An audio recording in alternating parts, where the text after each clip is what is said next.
Today's training is SSVF. Homelessness among veterans is a problem of national importance.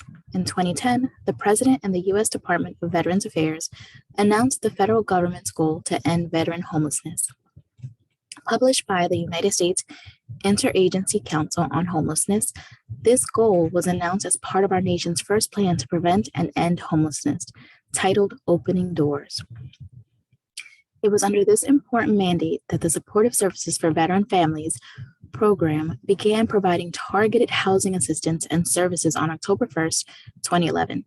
In concert with other key resources for homeless veterans, such as the jointly administered U.S. Department of Human and Urban Development Veteran Affairs Supportive Housing Program, SSVF has provided communities with the resources necessary to reduce the number of homeless veterans by 46% between 2010 and 2017.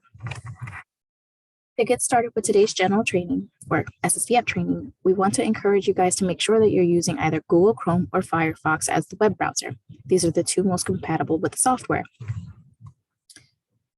A reminder, awards logo with the stack of papers is the jump back button. We encourage you guys to use this over the two arrows at the top. You will lose information. It will kick you out. You have to be careful. We encourage to use the awards logo and the stack of papers. Search is the consumer lookup feature. This is general information. If you provide financial assistance, we encourage you guys to have financial assistance search. Site administrators can put in this request for themselves and any users they believe will need this access. And for this feature to work, you will need a full first name, last name, full social, and date of birth. Then you'll click on this checkbox and click search, and it'll pull up the consumer letting you know what services they were seeking, where they went, if they received it, or and if so, how much. You can search from 25 to 500. Awards ID is a 9-digit code. Awards ID, consumer ID, and client ID are the same 9-digit code that follows them across their division, the agency division. So if they've gone to other programs or agencies, they will have different awards IDs associated to them. But if they're in your program and they've been to by 5 of your programs within the agency, they should only have one awards ID. If they have more than one, we encourage you guys sending us a help desk ticket to merge those records. Awards Uuid is a combination of letters and numbers. This is utilized for our uploading programs. That's the way they will find the consumer and how to edit or correct any records. Personal ID is also a combination of letters and numbers. This number will follow them across the entire state of New Jersey. Then you have the home button, no matter where you are in the system. If you click on it, it'll bring you back to the home screen. You have calendar. We encourage you guys to use this if you want to sit there, mark down your appointments or any interviews that you may have going on. Messages. This is where we will reply back to your help desk ticket. It doesn't come to your email, but you can have a feature turned on to let you know that you have a help desk message. Reports, be mindful to make sure that it's defaulting to all. Change the radio button to all. If not, it defaults to bookmarked. And if you don't have it bookmarked, then you're not going to see anything. Then you have the print logo. This is the one I encourage you guys to utilize. It prints out the best out of the system if you need to print over using this one right here. When you hover over your name, you have the option for e-signatures. You can have this feature turned on, but we do not provide the equipment, but we can get it turned on for you if it's something you would like to use. Then you have password and security. We encourage you guys to make sure all of this is set up, the security questions and your work email. The reason why is if you forget your password and you need to reset it, they're going to send you the information after you answer the security question to the email you put in here. Now, let's be mindful if it's an outdated email and you're not getting anything, it could be based off of that. We also encourage, if you want to put a personal email, if you have multiple logins, we encourage you guys to switch up the email addresses for that. So use one with a work email and the other one with a personal. When it comes to updating it, if the vendor sees that it has, there's multiple, they're going to select the first one they see. And it may not be the one that you need to update. Also be mindful that it updates every 180 days. So make sure you follow all the guidelines within regards to that. Then you have user settings done by site administrators, site administrator access, as well as work schedules. That's for site administrators, or I think you could record your work schedule as a general user and log out. If you are no longer utilizing the system, we encourage you to log out, or if you're walking away and you can't lock your computer, we encourage you guys to log out so that nobody can get into the system. Then you have help. So there's awards online help, which will open up a new tab. For our new users, like brand new users, they have a getting started guide made available. So if you're brand new and you really want to get to know the system, the vendor actually created you guys a nice little user guide on how to utilize it. Then you can actually type in what you're looking for in the search feature. Anything associated with that will pop up here. They also have training videos associated to some of these. We encourage you guys to check it out. It'll usually be at the bottom of the screen. It's a training video done by the vendor, but each section gives you a nice little breakdown and picture step by step on how to edit what you need to edit or what you need to do. So that's awards online help. Then help desk, I'll show you guys how to send a help desk ticket at the end of today's training. And if you have a Zoom account, you can actually schedule like Zoom calls via the system. Also, just a heads up, any of our upcoming trainings we will show you and make available here. You can click on it and then click on the link made available. We will be doing this moving forward. It's also available on our website as well. And we're going to get started with today's training. So what we're going to do is make sure we select the right program in our dropdown. And we're going to start with consumer lookup. We always encourage you guys to start with consumer lookup. This is to help prevent creating duplicates. So we encourage you to do a consumer lookup to make sure that they aren't already entered into your program. And let's be mindful, depending on how they spell the name or how you're typing it in and how it was actually put in might be different. So that does happen and it does result in duplicates. It's okay. We can merge them. Don't stress. We'll fix it. So here I'm going to type in the person I am entering into the program and click on search. We see that he's not in the program. There's no matches found, but I'm going to do someone really quick so you guys can see how the consumer lookup appears. So these are if there's results with somebody similar named with the consumer's name that we put in. It doesn't necessarily mean it's always the same person. But as you can see here, we have the clone feature. This will allow you to clone into your program. Some information will roll over, which makes it less work for you guys to do. But be mindful, review that information and make sure it's accurate to their current state with you. Personal ID, like I said, a combination of letters and numbers. This follows them throughout the entire state. Awards UUID, combination of letters and numbers. And this is for our uploading programs. And then awards ID is just a 9-digit code that follows them across the board. If you see this paper right here, it's a consumer history report. That means you have chart access to the record and you can see what was done for them. If it's blue and hyperlinked, you can click on it and go into their record. They'll have their social pending on the consent choice if they're willing to share, date of birth, gender identity, race, and then status. Status will indicate what program they are in or have been in from when to when. If you see it blue and hyperlink, that means you have access to it, so you can enter them into the program. We're going to go back to the home screen and we're going to enter our person in for today. So this is how to do an intake. We're going to click on intake admission. And I like to type in my name here just to double check to make sure. You can always expand your search from 25 to 1,000 on the intake, but be mindful that you expand that date range as well. We're going to click continue. We see that no record has been found, so we're going to create a new application and we're going to start the process. Anything that's red and asterisk is a required field, so we encourage you guys to make sure you input this information as accurately as possible. For training purposes, I'm going to do for the beginning of the month to give us some historic value.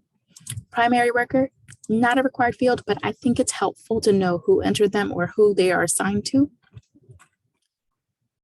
We're going to go on. We see that the name rolled over from what we typed in. We just need to enter any of the follow-up. Name, data quality, full. If there's an alias, you enter that, especially if they prefer to go by a specific name. Social, they're refusing at this point, but if they decide that they want to give it to you, they've gotten comfortable with you guys and they're going to give it to you, make sure you go back to the intake admission form and you update that information you put in the social, and make sure you update the data quality response. You can have a full social and still forgot to have changed the data quality response. That will reflect as an error. Gender, you have the option to select multiple options. So please make sure that these are self-identifiable reported fields. So ask them and let them tell you what it is or what they associate with. We're going to put date of birth.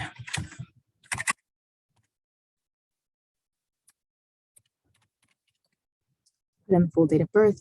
Again, if they don't, if they're not giving you their date of birth, they're a little bit hesitant, but you know what their age is. We say put the year that associated to their age and put 0101. 01 for the month and 01 for the day. And once they give you that full information, again, go back to the intake admission and update that and make sure you answer it properly. If you're doing 0101 and the year, that'll be approximate or partial date of birth. Ethnicity, what race? Just be mindful, this is an external address.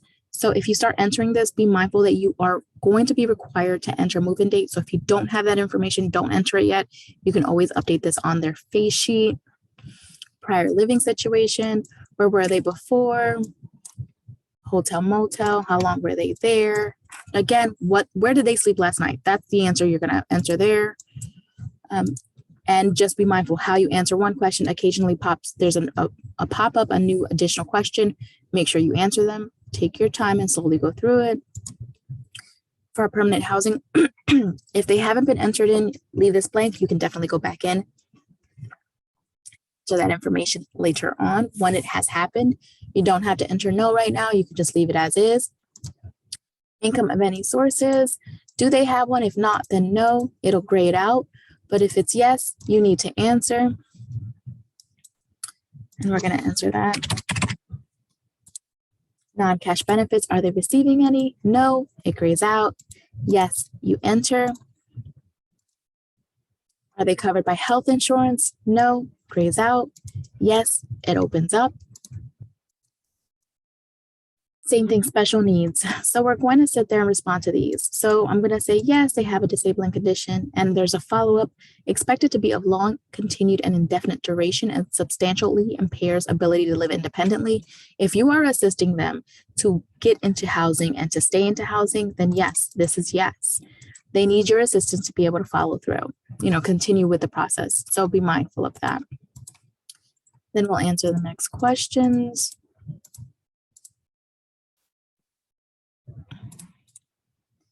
Same with domestic violence, the date will automatically default to the admission date that was entered at the above. Are they connected with SORA? You say, if you know that they are, yes, no, if they aren't, or if you don't know yet, you can just leave it at no for the time being and always come back and edit this. Again, you can always come back and edit the intake forms. Last grade completed.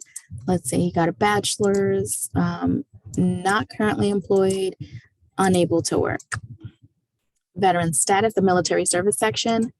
We're going to say yes because he is part of the military. It is for him.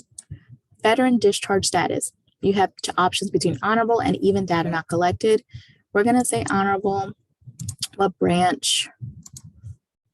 The year he started in the military. Let's say 1975. Separated in 2000. Where was he stationed? Just know that you have options here. Select which one applies. And then theater of operations, which ones was he involved in, if any.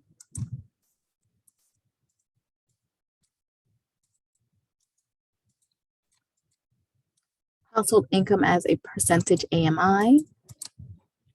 Last permanent address. Do we have one? Client doesn't know, client refused. We can leave that blank. Individual family type. And you have the choice between individual male down to households with only children. Anything else would be for additional household members.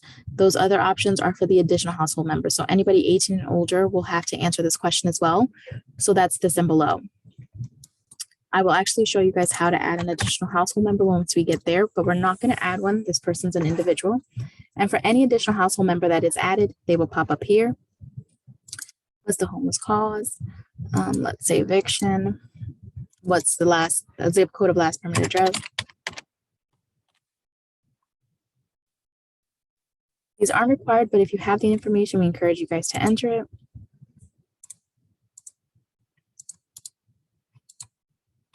Optional military data elements.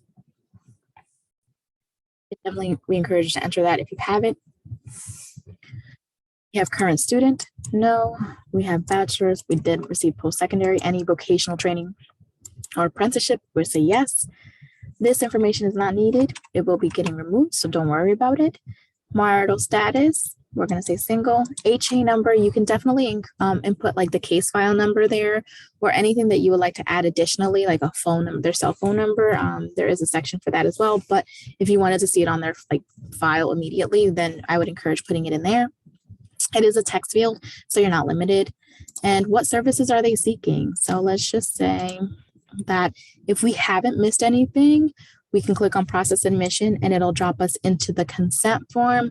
Verbal consent forms are being accepted, but make sure that you enter that information when they agreed and or signed it. We do encourage you guys to make sure that that is signed. Just be mindful, there are some blind agencies. So our PATH, mental health programs, our RIDE programs, our homeless youth,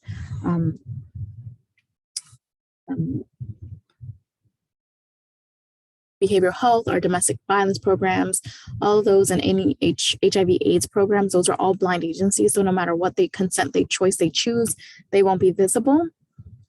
So just keep that in mind. They're willing to share their information, and just be mindful, they're really only sharing this information to you guys. So not everybody gets to see all this information.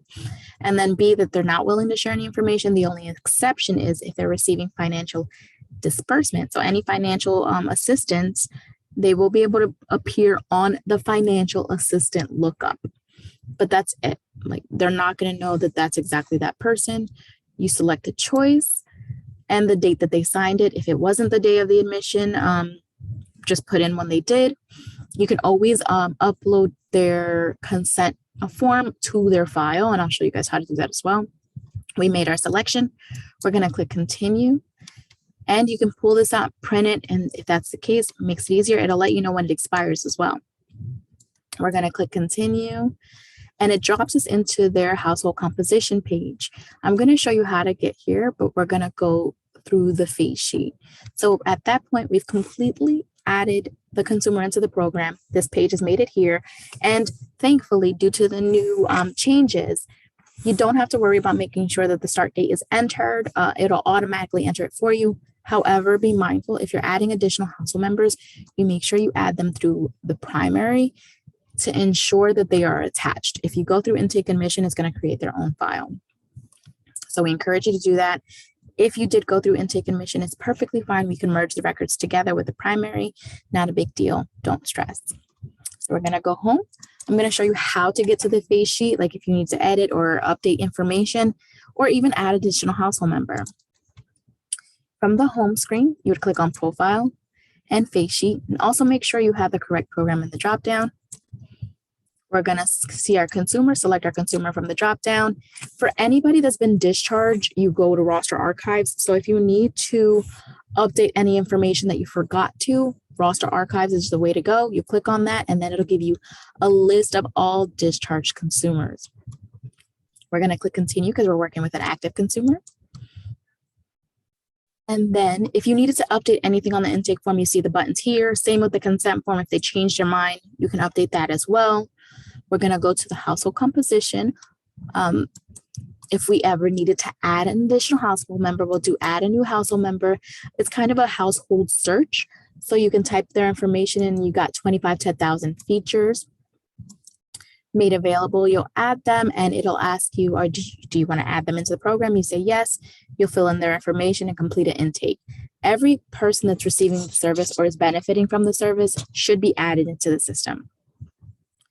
So you'll see here, we always encourage to do complete history, because sometimes if you enter like an end date, or if they had history, it'll pop up, especially here under household program enrollment. It'll show you all the history they have within the program.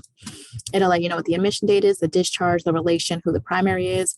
Only adults can be primaries at this given point. If you see like the triangle with the exclamation point, it's letting you know that this is the minor, they can't be a primary, or their admission date is after the primary, so they cannot be a household member or primary. I mean, they can be a household member, but they can't be the primary. They can be the primary changed over if they all have the same admission date. We're going to go back to the face sheet and show you some great stuff here. If you're part of the waiting list, you can definitely add them to it, but every section has an update. So the first one is update demographic data. You can update any information here that's necessary, especially the external housing and any additional information that you would like. Once you type it in, you hit enter. For external housing, you have to hit update external housing and then enter that information. I'm going to just jump back. The next section, so if they're in your program for a year or more, you have to give them an annual update. So the annual update will be the anniversary of 4/1/2022. So if they've been here since like for a year from now, so if I did 2021, their anniversary date is due. We need to put that in there. So effective date would be 15 days before the 4/1 or 15 days after. That's the 30-day gap when it comes to annual updates. It'll let you know if it's being counted as an annual update as well, but you can update all this information right here. So we're going to click on update info. For it to count, you need to put an effective date. Let's say they've been there for a month and you found out, maybe they have new income, or maybe they received a job or got a job. You can add that on here and put the effective date for that. That's something that you should put on there so you can get additional credit. It's showing positive outcomes within your program. Then you have, if anything has updated, see, connect with SOAR. If they have within the time, that's something that you helped them get. You make sure you change that option and you'll hit update. But you need to make sure that effective date is entered. Then miscellaneous information, if you wanted to add any employment information, make that update there, as well as contacts. If you want to put any like emergency contacts, you can enter that there. We encourage you guys to make sure, like any doctors that you might be working with, we encourage you to do that. Sorry. Current provider info, again, like their doctors or therapists, anybody that's a provider, you enter their information there. This is from their contacts logs. It'll be the next feature that I show you guys how to do. Entitlements is pulling from monthly income and non-cash benefits. Global household composition, if they had additional household members, they would all appear here. If they have any alcohol, substance abuse use information, hospital stays, any diagnosis, any allergies, I think that's very important. Any medications, especially if it's something that you guys are just dispersing, we encourage you guys to enter that as well. Any information. And if you are, if you had them sign the consent form, this update consumer file cabinet, you just make sure you scan it into the system and add it to their file. Oh, did it again. So we're going to go back to this face sheet, and it's towards the end of the consumer filing cabinet, and it'll let you know if they're part of any waiting list. And cool feature, you guys can definitely upload a photo to make sure that you know who it is. It'll let you know who their primary worker is and when was the most recent update made available on there. Printable form, if you wanted to print this out, you'll click on this. It'll remove all of these buttons made available here so that you can print it out and have it in their file. But that is the face sheet. I'm going to show you guys how to enter contacts logs. And to do that, you would need to click on charts. It's under service individuals and contacts log. Again, make sure you have the correct drop-down program in the drop-down. It's going to lag a bit because I have additional permissions, but there is a feature where you can do surrogate data entry, and site administrators can give this to their workers. It allows them to edit records written by another worker. So we encourage site administrators to have this, but what will happen is you'll be able to select the consumer, pick the worker that wrote the note that needs to be edited. So I'm just going to leave it as is. And again, in contacts logs, if you forgot to enter a contact log for previous history, you can enter that in there on selecting roster archives. However, keep in mind, if they are in and out of the program multiple times, you'll only be able to edit or input for the most recent stay. So keep that in mind. We're going to click continue, and you see how it defaults to it has their name, program, type, what the program is, the worker, that'd be me. Or if you selected a different person, it'll show their name there. Keep in mind what it says here, last 45 days. So if this consumer was here about 3 months ago, that would be more than 45 days. And if you wrote notes then and you're not seeing it, it's because the business rules is not allowing you to see it, because it's not allowing the backdating. So it didn't disappear. It just needs to have the business rule backdated so that you can see all the notes that were written here.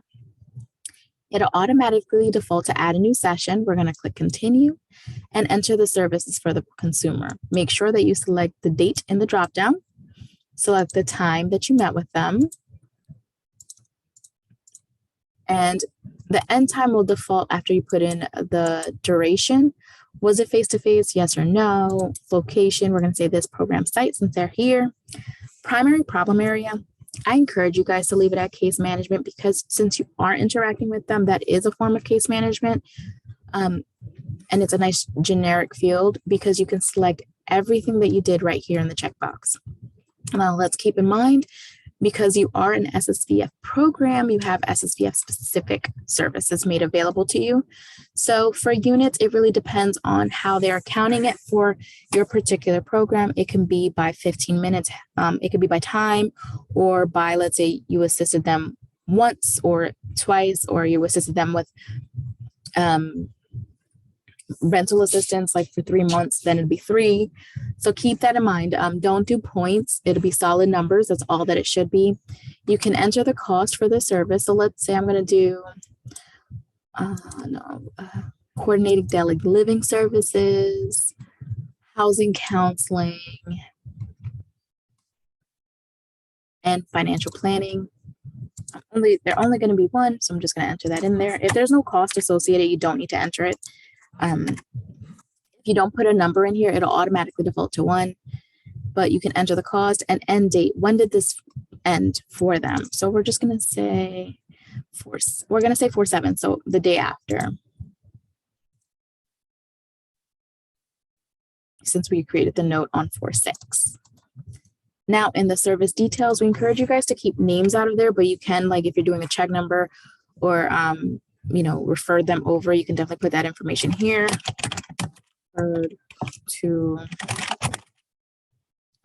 This is visible, so we encourage you guys to not put any client information there. And again, remember to be specific with funding sources.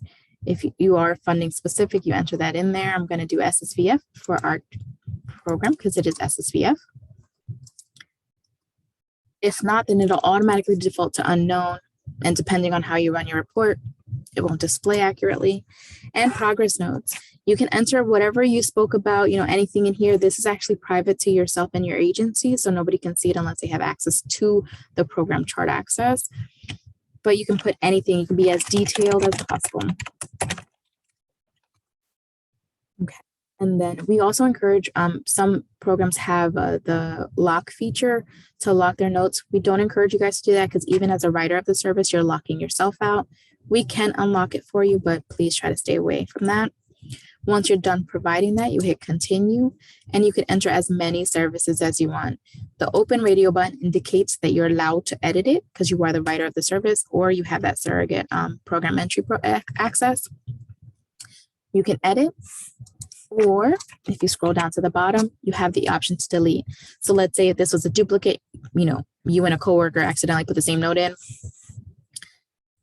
They were trying to help you out, so you didn't have to. Great, but you can always delete. If you needed to edit anything, whatever you edit, you hit continue, and it'll be here. For however many notes that are written, they will appear here. And again, be mindful if it's past the 45-day mark for their admission date, something that was older. If you don't see it, business rules need to be updated. Do not panic. Once you're done providing the service to the consumer and their households, we encourage you guys to discharge them from the program. So we're going to show you guys how to discharge them. I find it one of the most easiest sections. So we're going to go to discharge, process discharge, make sure that we have the right program in the dropdown. We can do current, or if you discharge somebody and you forgot to edit something, you do discharge from and put in their discharge date year on both sides. hit continue, and it'll pull up everybody that was discharged for that date range that you entered, and you can edit their records. So we're going to click current, continue. For our discharge, it'll look very similar, exactly like this. You'll select them from the drop down. If you are associated with any forms, make sure that you complete those as well. We're going to get our person from the drop down, and we're going to click continue. Now be mindful again, and if it's red asterisk, it's required. I like reason for discharge. I like to know what for sure why they were being discharged. I think it's beneficial. So I'm gonna put the discharge date and then reason for discharge. We have a list of it made available. And I know that things do happen: unknown, disappeared, death, other, non-compliant, they completed the program, whatever the case may be. I think these are really helpful to know why they're being discharged, because it could be a matter of, you know, do they need additional assistance? Maybe they just couldn't get with the program and they needed to do something self-sufficient. I'm going to say Chuck completed the program. If anything has changed and we haven't updated it on face sheet, we would update it now. Then we'll scroll down, and then destination, we'll select what their new destination is. And I'm going to say rental by client public housing. Make sure the selection, there are definitely a ton of choices, so just read through them, please. And then what county are they in? You can add these additional notes made available. You can pull them under progress notes, and it'll show you who is there. Once you click apply, it'll drop it into report mode. Just so you guys know, if it's families, it'll force you to discharge the additional household members. We encourage you guys to select the primary first. Then it'll pull over their household members. It'll force you to discharge them. And then it'll discharge the primary as well. And all of this information that you enter for one person will roll over for everybody else. You can definitely do a printable form and sign it, as well as your supervisor, if that's what you want to have on the record, but not necessary. Then we'll go back home, and I'm going to show you guys a few reports. So it's going to be demographics report builder, HMIS report builder, HMIS data quality report, and there's some export and upload options for our site administrators. We'll definitely show you guys how to get there as well, and then how to send a help desk ticket. So I'm going to show you how to do a demographics report builder, and then show you the difference between the HMIS report builder, because they're very similar. So we'll go to reports from the home screen, and then we're going to type in demographics. We see that we have it highlighted. If you see yourself running this report, we encourage you guys to highlight it. It'll bookmark it for you. It lets you know what module it's under. We're going to click on that. And you see for demographics, it automatically defaults to a year's date range. The difference between demographics and HMIS report builder is that they differ in date range default. HMIS report builder will do today's date on both sections, but you can edit this. You can change it. You can go as far back as 2 years for each report. So if you need to go back further, you'll have to do it in 2-year increments. You can still change the program type if you wanted to. I'm going to leave it defaulting here. I wanted it all just consumers. I don't want to do select consumers.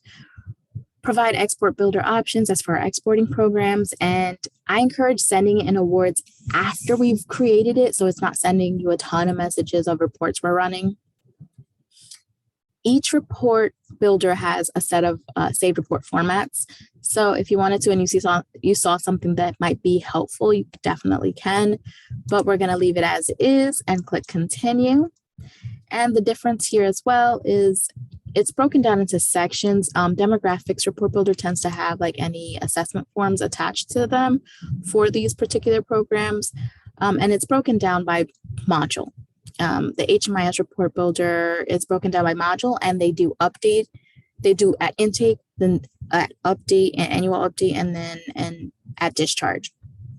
So it does give you a little bit more, and it gives you the feature to like select all.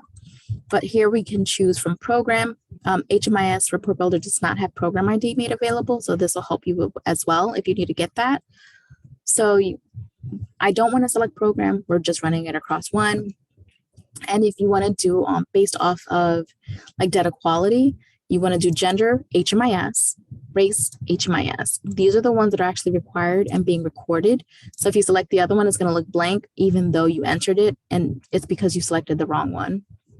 Ethnicity, let's do first name last. Any other field. So let's go to the military section, and we're going to select them all just to make sure everything is captured, or all of our pertinent information is captured. You can definitely expand and minimize. So just, you can select what is needed here and click continue. You can filter by specific units, or like, especially like veteran unit number, branch of military. If you wanted to do that, you could, and just be mindful you have the options between equals, not equals to, greater than, or equal to, less than, or equal to, contains, does not contain, is blank, is not blank, and between. And then you type in what you're looking for in specific. There are advanced features as well, but just be mindful it's and or once you make that selection, and you can always add additional features or filters, You always need to do show individual detail. If you don't do that, it's going to give you pushback. That's what you need to sit there and run the report. Show ordered field. You can move it by using the arrows and moving it around, or you can use the red arrows on the right-hand side. Let me just move this up here. But this is how it'll display. So it'll be name, branch, gender, ethnicity, race, and so on. You can do summary tables. I think this is great. I love these. Then you could do like row totals and percentages. I think that's ideal because it'll let you know for each section what their total and percentage is. And you can group by. So if you wanted to group by, you group on, it'll group it together.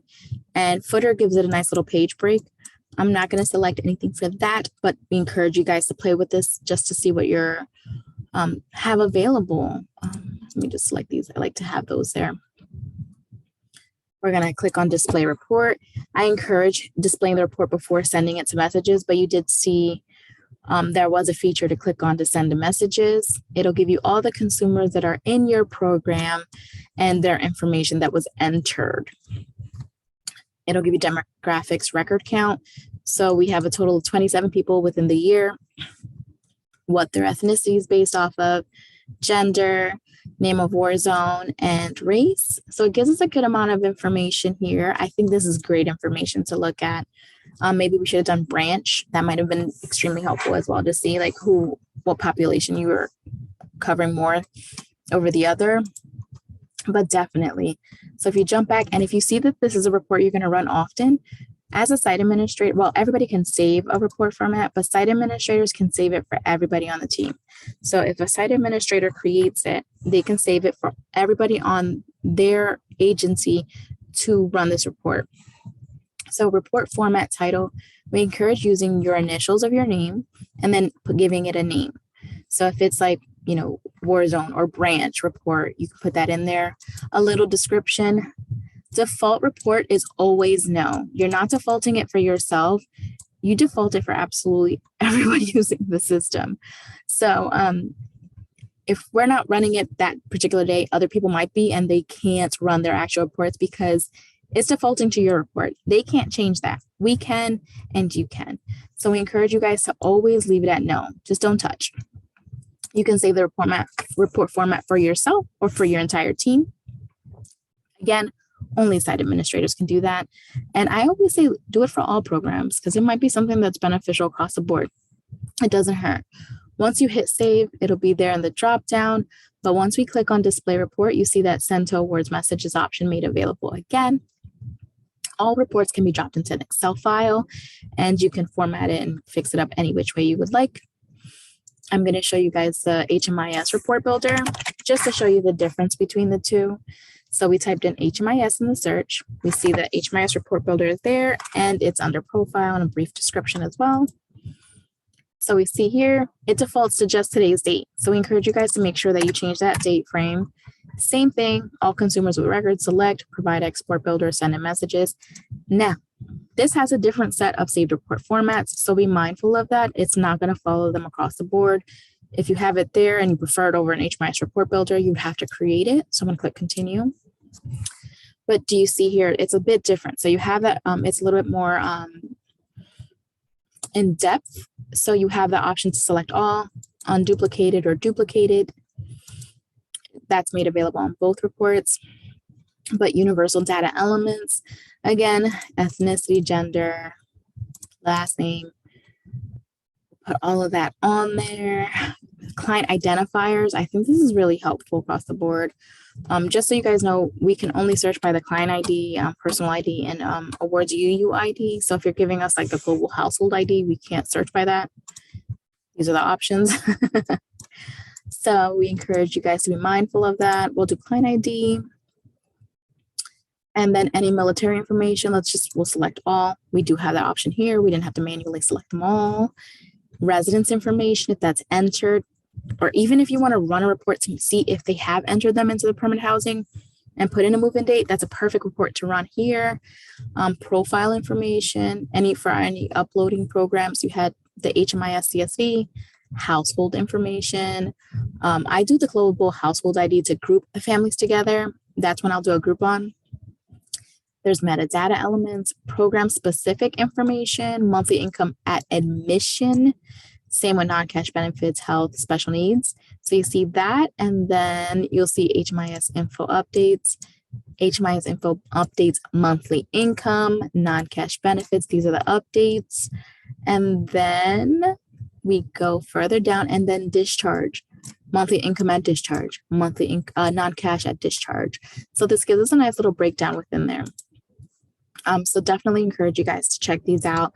Slow and steady. Don't rush into it. It's definitely a learning process, and there's always so much to look at. So I'm just going to click continue. And you see here the filter options based off of the selection that we had. Very similar. It's exactly the same. You can do show advanced, same thing. Again, you have to do show individual detail.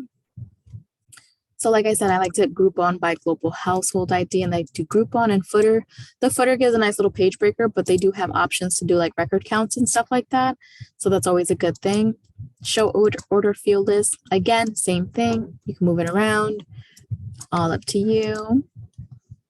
And then summary table. So let's do branch of military like we did, then race, gender, and where's ethnicity? Here we go.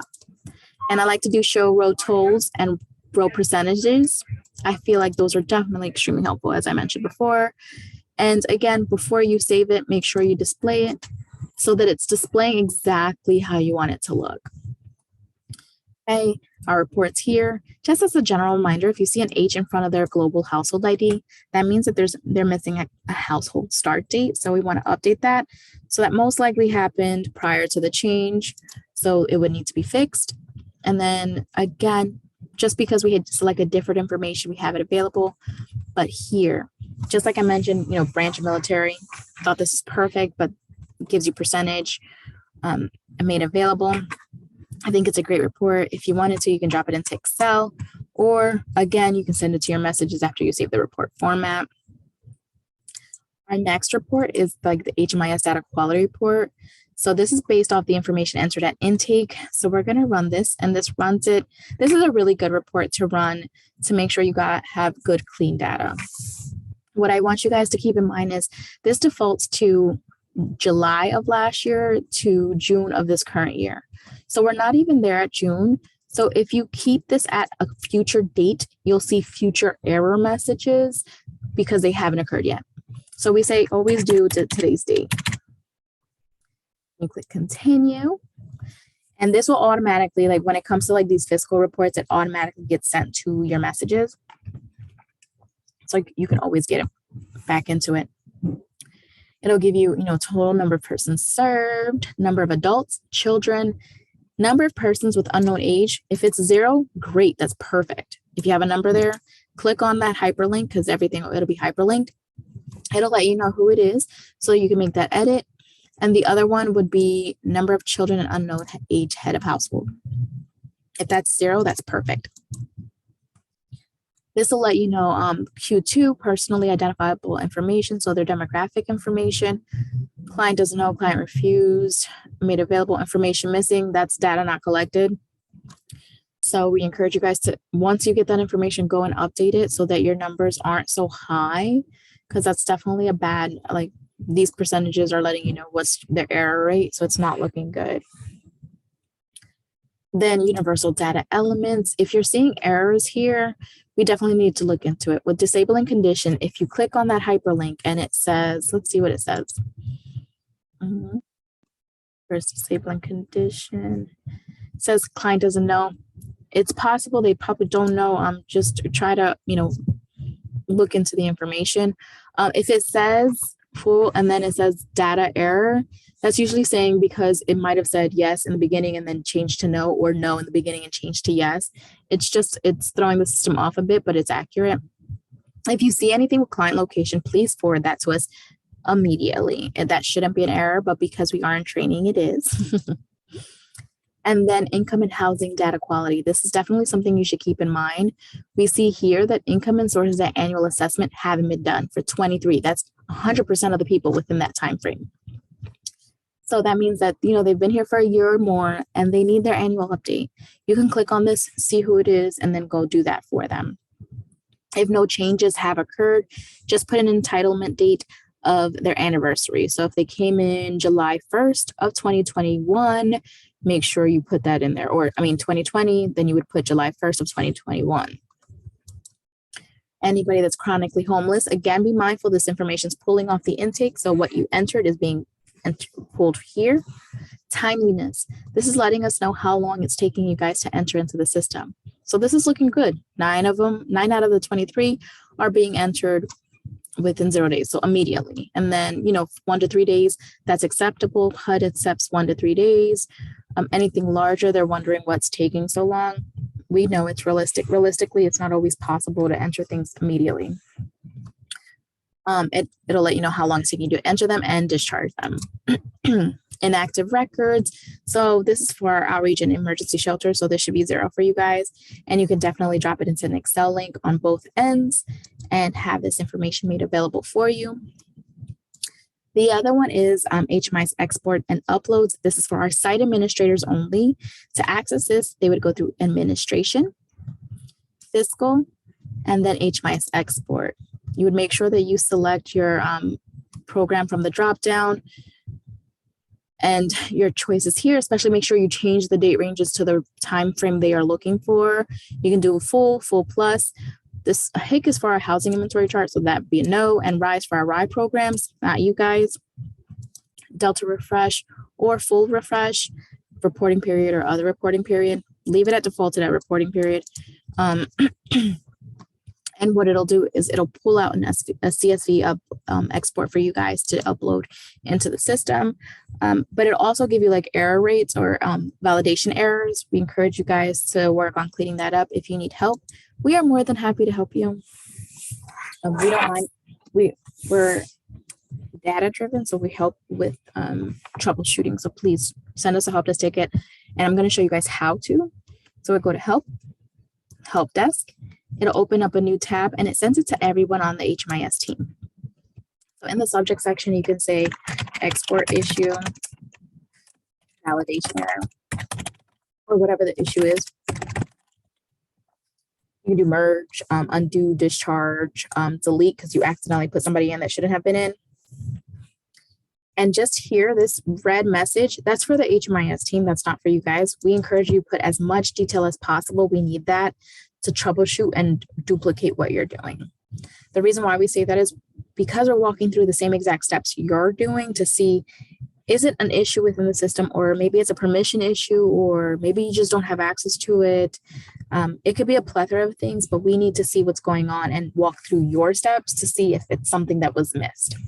So if you have a reporting issue,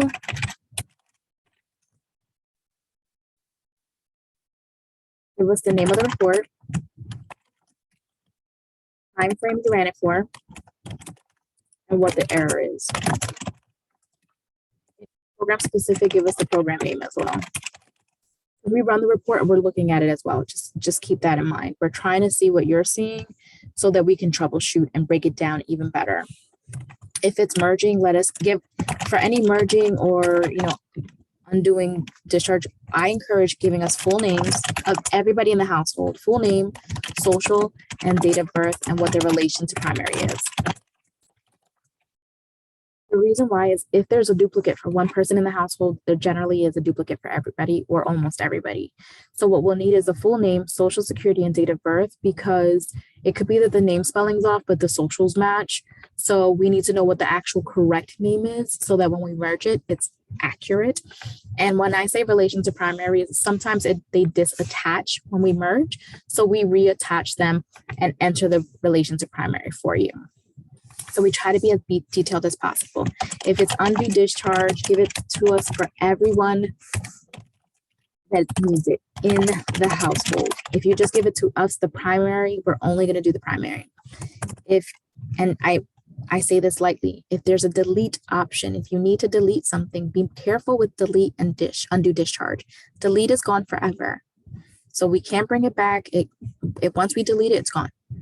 And if we need to, let's say you added someone that shouldn't have been added, we need to know everyone in the household that needs to be deleted. Because if not, we're just deleting who you send us. So then you'll have family members floating.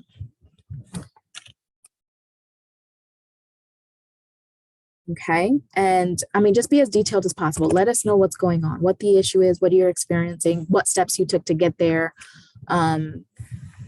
And we're going to reply to you as soon as we troubleshoot and try to determine what the issue is. Some issues may take longer than others, and be mindful that if it's something that we can't do, we send it off to the vendor. So it might take a little longer.